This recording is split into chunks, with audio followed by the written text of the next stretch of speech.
Hello friends, मैं सचिन पंचाल। आज हम बात करेंगे कार्नोट वेपर पावर साइकिल के बारे में। In Carnot vapour power cycle we are using steam as a working medium. Okay, this one is the schematic diagram of the Carnot vapor power cycle. This one is the PV diagram and this one is the temperature versus entropy diagram. Okay, so we will study the each and every component of the Carnot vapor cycle then with parallel to the PV and TS diagram. First of all, we will see the 1 to 2 process. In 1 to 2 process, there is a one component over here, that is the boiler. What is the function of boiler? Boiler is a device which is used to produce the steam.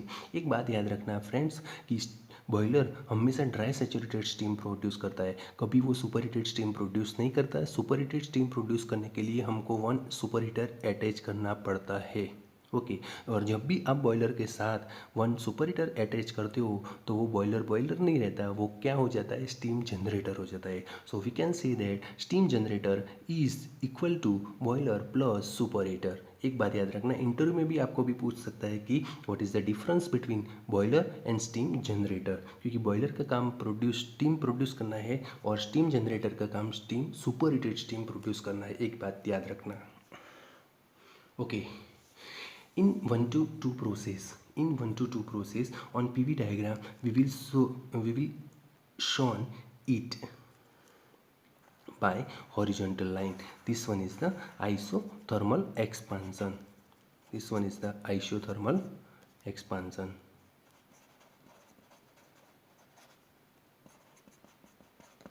Okay, now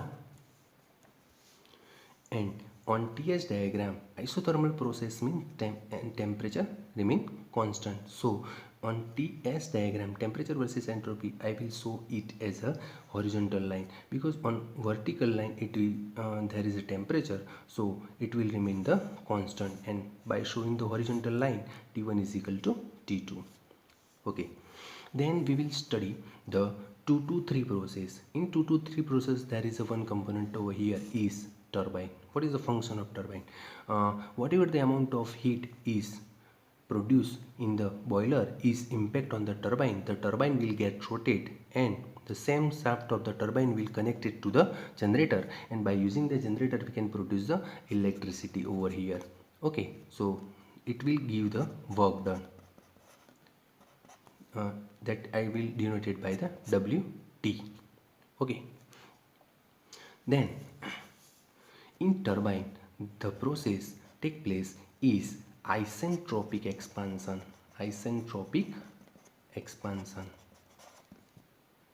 okay, so the process isentropic expansion. जब भी friends expansion होगा तो उसका pressure क्या होगा, reduce होगा. Pressure reduce होगा और वॉल्यूम क्या होगा, इंक्रीज होगा.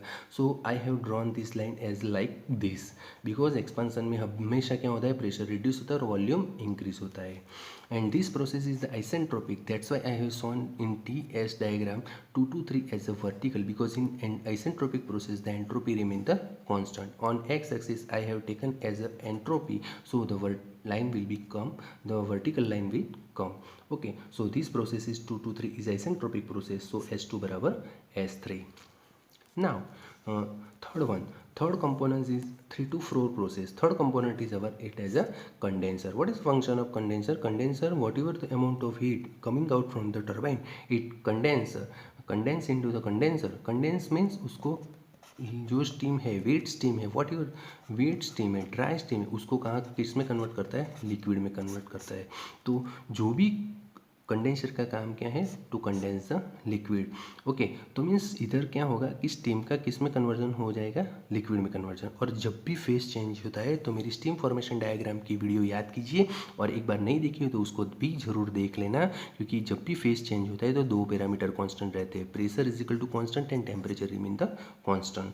ओके, जब भी फेज चेंज होता है, जैसे बॉयलर में फेज चेंज हुआ था, लिक्विड था, उनका किस में कन्वर्जन हो गया था, स्टीम में. तो देखो मैंने इधर प्रेशर भी कांस्टेंट लिया है और इधर टेम्परेचर भी कांस्टेंट लिया है. ओके, सो दिस एक बार स्टीम फॉर्मेशन डायग्राम मेरी वीडियो जरूर देख लेना फ्रेंड्स. ठीक है, देन द 3 to 4 प्रोसेस। देखो कंडेंसर का काम क्या है, लिक्विड में कन्वर्जन करना, तो स्टीम का किस में कन्वर्जन हो जाएगा, लिक्विड में कन्वर्जन हो जाएगा। लिक्विड में कन्वर्जन होगा तो आप एक बात जरूर समझ लेना कि स्टीम जो होती है उसका वॉल्यूम ऑक्यूपाई कैसा होता है, लिक्विड से ज़्यादा होता है। तो लिक्विड में जब कन्वर्जन हो जाएगा तो लिक्विड का वॉल्यूम क्या हो जाएगा, कम हो जाएगा। तो देखो फ्रेंड्स, ये वॉल्यूम उसका कम हो ही जाता है। जब कहाँ आ रहा है, ओरिजिन की डायरेक्शन के साइड आ रहे हैं तो वॉल्यूम क्या हो रहा है, कम हो रहा है। 3 to 4। और वो है जो प्रोसेस है वो है आइसोथर्मल कॉम्प्रेशन है। कौन सी प्रोसेस है, आइसोथर्मल कॉम्प्रेशन। और आइसोथर्मल कॉम्प्रेशन में दो चीज़ कांस्टेंट रहती है, एक प्रेशर कांस्टेंट रहता है और दूसरा टेम्परेचर कांस्टेंट रहता है। इधर देख लेना, temperature and pressure both will remain constant but volume will decrease because the steam will condense into the condenser and condensation take place and it will convert into the liquid. So the steam से steam का volume ज़्यादा होगा, liquid का volume कम होगा, तो volume क्या होगा, decrease होगा। Then after the fourth component will come into the picture, that is the compressor. Okay, what is the function of the compressor? Compressor is a device which is used to compress the liquid at the boiler pressure. Okay, boiler pressure को हम denote करेंगे as a PB. Then so this process will denoted as a isentropic compression. And in isentropic compression the pressure will be the increase and volume will be the decrease. तो देखो friends, ये volume decrease भी हो रहा है और pressure increase भी हो रहा है and then at the point 1 the cycle will be the restore and the cycle will complete. Okay, so 4 to 1 isentropic compression, the entropy will be the remain constant. Okay, so this is the TS diagram and this is the PV diagram. See, एक बार देख लेना TS diagram में vertical S1 बराबर S4 है and S2 बराबर S3 है। Horizontal line पर 3 to 4 में T3 बराबर T4 एंड T1 बराबर T2 है। So there are mainly 4 process: isothermal expansion, isentropic expansion, isothermal compression and isentropic compression. एक बात फ्रेंड्स याद रखना, बहुत सारे स्टूडेंट को एक कन्फ्यूजन होती है, what is the difference between isothermal and isentropic.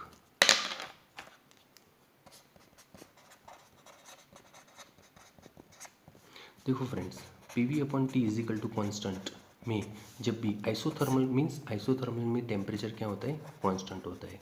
तो हमारा जो स्टैंडर्ड इक्वेशन वो कौन सा रहेगा, P1V1 is equal to P2V2। देखो इसमें तो टेम्परेचर कांस्टेंट है, लेकिन कुछ स्टूडेंट को आइसेंट्रोपिक प्रोसेस में कन्फ्यूजन भी होती है, उसको हम फ्रेंड्स एडियाबेटिक प्रोसेस भी बोल सकते हैं। ओके, आइसेंट्रोपिक प्रोसेस को एडियाबेटिक प्रोसेस भी बोल सकते हैं। ओके, और एक बात याद रखना, this one is the ideal process, this one is the ideal process, it is not possible in actual practice. Okay, so this there are some assumption for the isentropic process. The process should be free from friction. That is not possible in actual practice. The process should be the free from friction. Okay, so the entropy will be the remain constant and second point is the heat transfer remain the 0. Okay, so this is the 2 point that we have to remember in the isentropic process. Okay, so this is the difference between isothermal and isentropic process. Okay, you can understand the heat transfer never will be 0. After a long time it will be happen definitely. Okay, so in actual practice this is not possible. Okay, now we will find out the efficiency of Carnot cycle.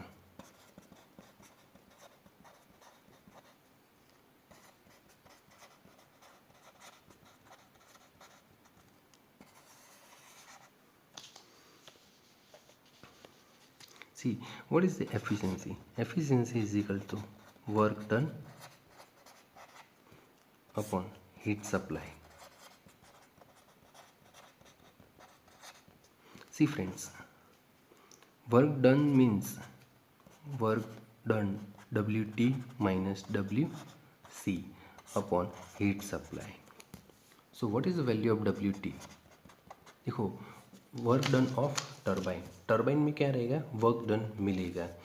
देखो तो हम कुछ भी हो उसकी value को हम enthalpy के फॉर्म में दिखाएंगे। तो हम एंथैल्पी के फॉर्म में टरबाइन का जो वैल्यू है उनको दिखाने वाले हैं। तो हमारा क्या रहेगा कि जो उसका WT की जो वैल्यू है वो आएगी H3 minus H2।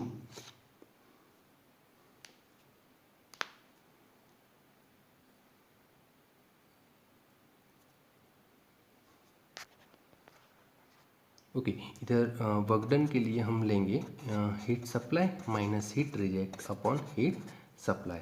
Okay, so individual division कर देंगे तो QS by QS minus QR upon QS, सो हो जाएगा 1 माइनस QR अपॉन QS। लेकिन जो हीट है उनको हम टेम्परेचर में कन्वर्ट करना चाहते हैं तो अभी प्रोसेस होगी। QS हम जानते हैं हीट सप्लाइड किस में हम करते हैं, बॉयलर में करते हैं। तो बॉयलर में हीट सप्लाई क्या आएगा फ्रेंड्स हमारा, QS is equal to H2 minus H1। एक चीज़ याद रखना कि 1 to 2 प्रोसेस में हमने H2 माइनस H1 इसीलिए रखा है क्योंकि लिक्विड बाद में बॉयलर में स्टीम होगी, जो स्टीम होगी उनकी एंथैल्पी ज़्यादा होगी, इसीलिए हमने 2 पहले लिखा है और H1 बाद में लिखा है। तो QS will be the H2 minus H1 and QR heat rejection किस में होती है फ्रेंड्स, कंडेंसर में होती है। कंडेंसर में होती है तो ये जो स्टीम है बाद में कहाँ क्या हो जाएगा, उसका लिक्विड हो जाएगा। तो इसमें हम लिखेंगे कंडेंसर में हीट रिजेक्शन में कि H3 माइनस H4 लिखेंगे, क्योंकि इधर स्टीम है बाद में लिक्विड हो जाएगा, तो लिक्विड के पास इतनी एंथैल्पी नहीं रहेगी जितनी स्टीम के पास है। तो हम क्या करेंगे, H3 माइनस H4 लिखेंगे। तो H3 माइनस H4, तो हमारी एफिशिएंसी रहेगी 1 minus QR H3 minus H4 upon QS H2 minus H1। ये एंथैल्पी के फॉर्म में हो गया। Okay, so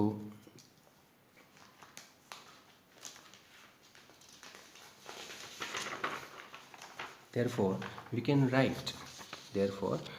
write we know very well ds is equal to dq divided by t, so we can write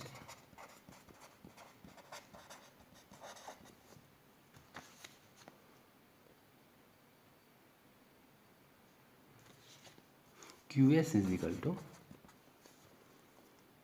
S2 minus S1 into T1। Okay, इसको ऐसा भी लिख सकते हैं S2 minus S1 into T2, because we know very well in the first two 1 to 2 process the temperature T1 is equal to T2, so we can write the QS is equal to T1 S1 minus S2 minus, so and heat rejection QR is equal to S3 minus S4 into T3. Okay, so also we can write the S3 minus S4 into T4. Okay, now we want to find out the efficiency. Then efficiency is equal to 1 minus heat rejection upon heat supplied, 1 minus heat rejection हमारा रहेगा S3 minus S4 into T4 upon S2 minus S1 into T2। Okay, इधर हम T3 भी लिख सकते हैं क्योंकि T4 बराबर T3। ओके, इधर दिखाया हुआ है। तो 1 माइनस, अभी from the diagram we can see the S1 is equal to S4 and S2 is equal to S3. So S1 is equal to S4 and S2 is equal to S3. तो जहाँ आपको S4 दिख रहा है तो S3 minus S1 लिख सकते, और S1 दिख रहा है, S2 दिख रहा है, वहाँ आप S3 लिख सकते हो, T1. Okay, so S3 minus S1 will be cut out and efficiency will be the 1 minus T3 upon T1. इधर T1 आएगा friends, T1. Okay, so thank you so much for support. Okay, I stop the video.